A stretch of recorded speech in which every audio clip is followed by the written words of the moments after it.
बच्चों। बेटा, आज हम अपनी अष्टमी कक्षा का एकादश पाठ सावित्रीबाई फूले पर चर्चा करेंगे। बेटा, ये अपनी 8वीं क्लास में जो 11वां चैप्टर है सावित्रीबाई फूले, उसके बारे में आज हम चर्चा कर रहे हैं। तो सावित्रीबाई फूले के बारे में मैं आपको बताती हूँ। जो सावित्रीबाई फूले हैं बेटा, उसके जीवन की कथा के बारे में हम इसमें पढ़ेंगे। ठीक है, अब इस चैप्टर में हम क्या क्या पढ़ेंगे कि सावित्रीबाई फूले महोदया की जीवन कथा क्या है, उसके बारे में हम पढ़ेंगे। अत्र तस्याः जीवन संबंधः घटनाः सन्ति, उनके जीवन से संबंधित जो भी घटनाएं हुई हैं उसके बारे में हम पढ़ेंगे। कि मैं पठत और क्या पढ़ेंगे, सा जीवने किम किम आकरोत्, उसने अपने जीवन में क्या क्या किया। समाजस्यः कथम सेवाम अकरोत्, समाज की कैसे सेवा की। जीवने कानि कार्याणि साधितवती, और जीवन में कौन कौन से कार्य साधित किए। समाजाय तस्याः योगदानम किम, समाज में उसका योगदान क्या है। ये सारी बातें बेटा हम इसमें पढ़ेंगे। ठीक है, तो जो सावित्रीबाई फूले है, उन्होंने बेटा शिक्षा के क्षेत्र में बहुत योगदान दिया है। तो अब ये देख लीजिए, हमारा जो शिक्षा हमारा क्या है बेटा, अधिकार है। शिक्षा हमारा क्या है, अधिकार है। ओके, तो शिक्षा हमारा अधिकार है। हमारे समाज में कई समुदाय इससे लंबे समय तक वंचित रहे हैं। पहले हमारे समाज में बेटा लड़कियों को पढ़ाने की अनुमति नहीं थी। लड़कियों को कोई नहीं पढ़ाता था, लड़कों को ही पढ़ाता था। तो सावित्रीबाई फूले जो है, उन्होंने लड़कियों को पढ़ाने के ऊपर बहुत ही संघर्ष किया है।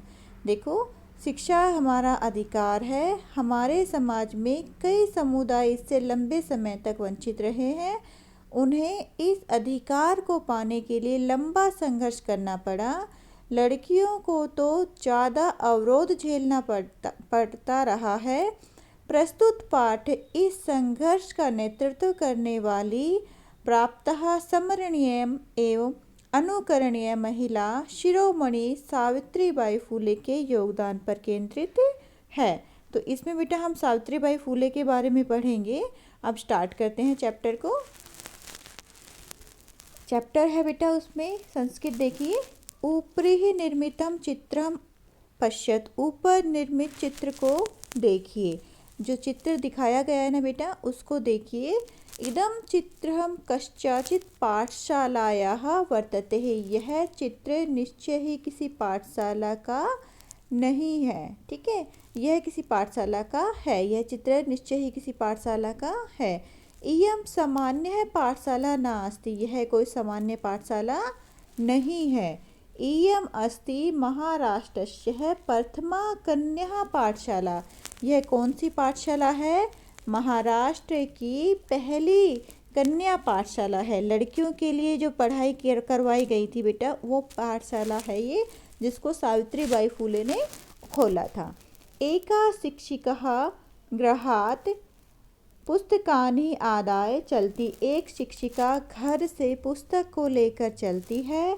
मार्गे कश्चित् तस्या उपरि धूलम कश्चित् प्रस्तनखंडान क्षिप्तिः, मार्ग में कुछ उसके लोग उसके ऊपर धूल फेंकते हैं और कुछ पत्थर के टुकड़े फेंकते हैं, पत्थर मारते हैं। अर्थात क्षिप्ति का क्षिप धातु बेटा फेंकने के अर्थ में यूज होती है। क्षिप का मतलब होता है फेंकना। परम सा सुदृढ़ निश्चयात् न विचलति, लेकिन वह अपने दृढ़ निश्चय से विचलित नहीं होती है। सविद्यालये कन्या भी सविनोदनम आलपन्ति, वह अपने विद्यालय में लड़कियों के साथ हंसी मजाक के साथ बातें करती थी। सा अध्यापने संलग्ना भवति, और अध्यापन का कार्य में संलग्न रहती थी, अर्थात अध्यापन का कार्य करती थी। तो वह विद्यालय में किस तरह से लड़कियों के साथ रहती थी, हंसी मजाक के साथ उनके साथ अध्यापन का कार्य करती थी। तस्याः स्वकीयम् अध्ययन अपि सहैव प्रचलति, तस्याः स्वकीयम् उसका अपना, स्वकीय मतलब अपना और परकीय पराया। तस्याः स्वकीयम् उसका अपना भी अध्ययनपि अपना अध्ययन भी सह एव च प्रचलति साथ साथ चलता है। अर्थात वह बच्चों को भी पढ़ाती है और स्वयं भी पढ़ती है। ठीक है, उसने बच्चों को भी पढ़ाया है, लड़कियों को भी पढ़ाया है और स्वयं भी पढ़ा है। केयम महिला, कौन है यह महिला, कौन है यह महिला, कौन है यह महिला, इसके बारे में हम बात कर रहे हैं, इस महिला के बारे में। केयम महिला, कौन है यह महिला। अपि यूयम इमाः महिला जानति, क्या तुम इस महिला के बारे में जानते हो।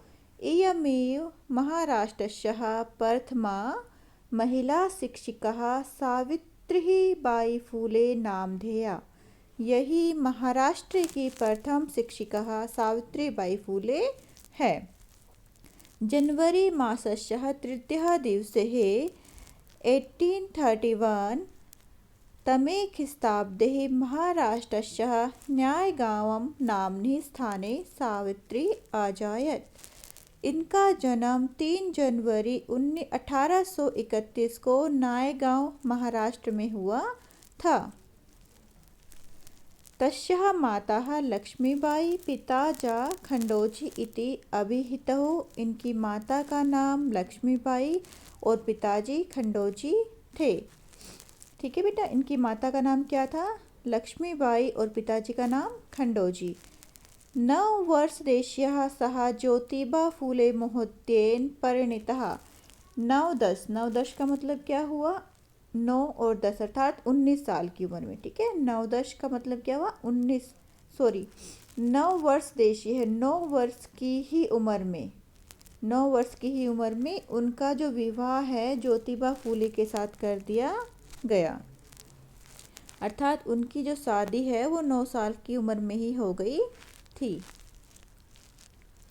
सो अपि तदानीं 13 वर्षः कल्पः एव आसीत्, जो कि स्वयं भी उस समय मात्र 13 वर्ष के थे। सोपी मतलब यहाँ पे बेटा किसके लिए कहा गया है, ज्योतिबा फूले के बारे में कहा गया है कि वह भी 13 वर्ष के थे और सावित्री जो थी वो 9 वर्ष की थी। ठीक है, नेक्स्ट है यतो हि सः स्त्री शिक्षाया प्रबलः समर्थकः आसीत्, क्योंकि जो बेटा ज्योतिबा फूले थे वो स्त्री शिक्षा के प्रबल समर्थक थे। अतः सावित्र्याः मनसि स्थितः अध्ययनमपि अभिलाषः उत्साहं प्राप्तवती। इसलिए सावित्री के मन में जो अध्ययन की अभिलाषा थी, जो इच्छा थी, वह क्या हो गई, पूर्ण हो गई। ठीक है, नेक्स्ट है 1848 तमे ख्रीस्ताब्दे पुणे नगरे सावित्री ज्योतिबा महोदयेन सह कन्यानां कृते प्रदेशस्य प्रथमं विद्यालयम् आरभत। 1848 में पुणे नगर में सावित्री ने ज्योतिबा फूले के साथ, जो उनके हस्बैंड थे बेटा, जो उनके पति थे ज्योतिबा फूले, उनके साथ बालिकाओं के लिए प्रदेश का पहला विद्यालय शुरू किया। ठीक है, प्रदेश का पहला विद्यालय शुरू किया। किन्होंने शुरू किया, सावित्रीबाई फूले और उनके पति ज्योतिबा फूले ने। तदानीं सा केवलम 17 वर्षीय आसीत्, उस समय वह केवल 17 वर्ष की थी। जब उन्होंने स्कूल स्टार्ट किया तो वह कितने वर्ष की थी, 17 वर्ष की थी।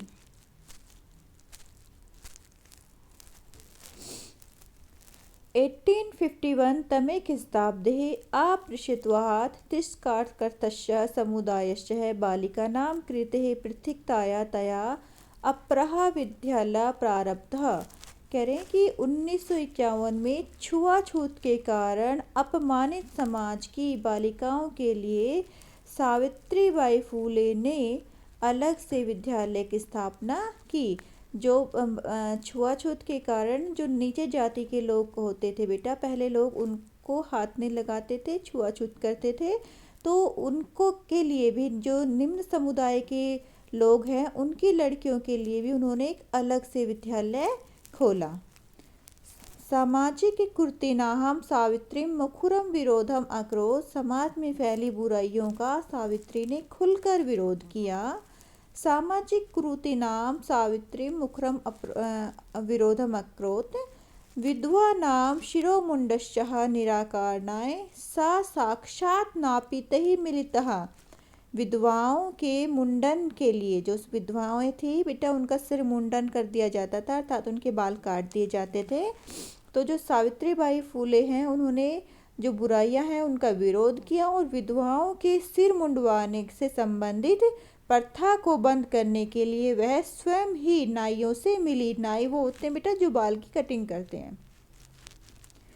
फलतः केचन नापितः अस्यां रूढ़ो सहभागिताम् आतज्जन। इसके फलस्वरूप कुछ नाइयों ने इस रूढ़ी धारणा को त्याग दिया, अर्थात उन्होंने इसको त्याग दिया और कहा कि हम स्त्रियों के बाल नहीं काटेंगे, विधवा स्त्रियों के बाल नहीं काटेंगे। नेक्स्ट है एकदः सावित्र्याः मार्गे दृष्टं यत् कूपं निक्सः शीर्षवस्त्रः वृतः तथा कथितः निम्नजातिः काश्चित् नार्यः जलं पातुं याचन्ते स्मः। एक दिन सावित्री ने रास्ते में देखा कि कुएं के निकट फटे पुराने कपड़े पहने हुए कुछ निम्न वर्ग की महिलाएं जल पीने के लिए मांग रही थी। उच्च वर्गीयः उपहासं कुर्वन्तः कूपात् जलो उद्धरणम् अवारयन्।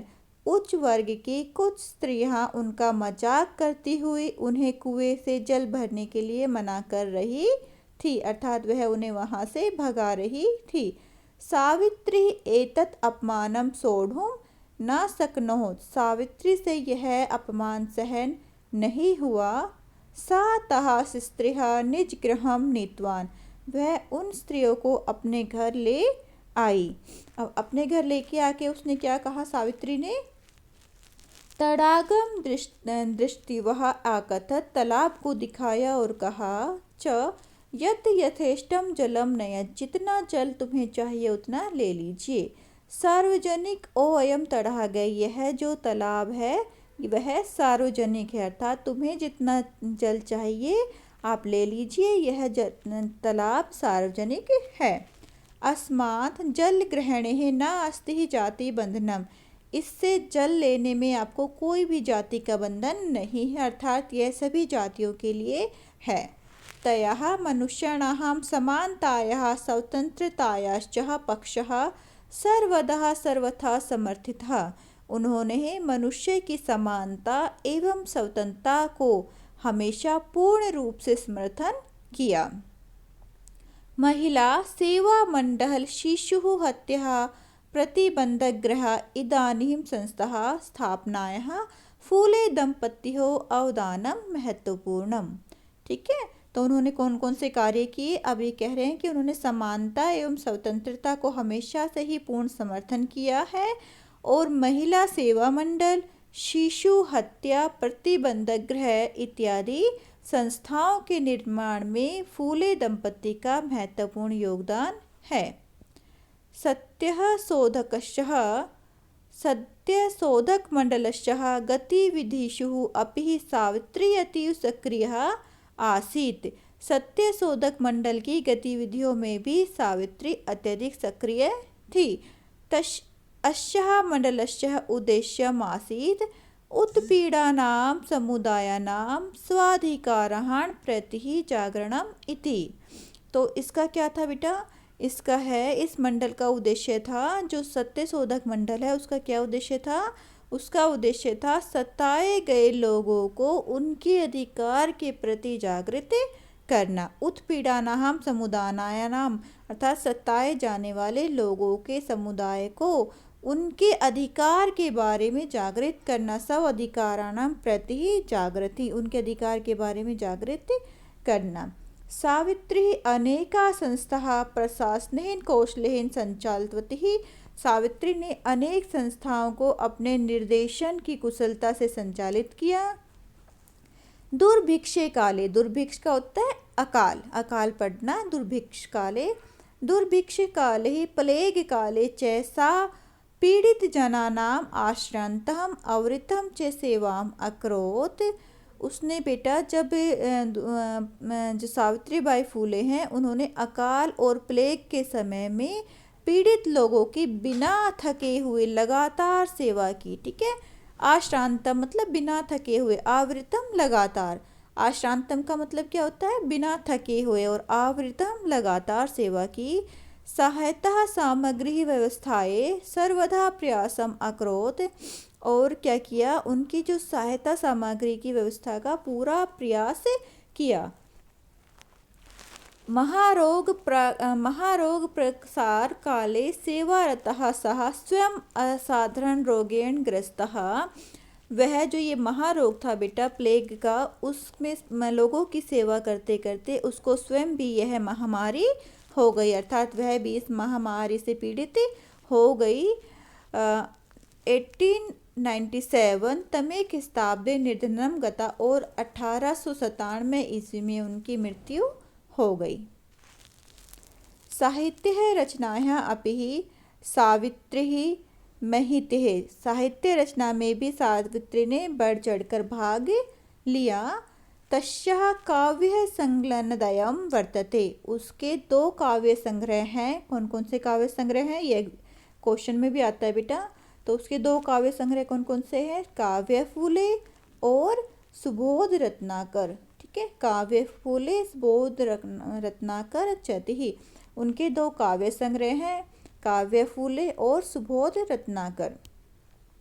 भारत देशे महिला उत्थानस्य गहन अवबोध्याय सावित्री महोदया जीवनम चरित्रम अवश्यम अध्येतव्यम्।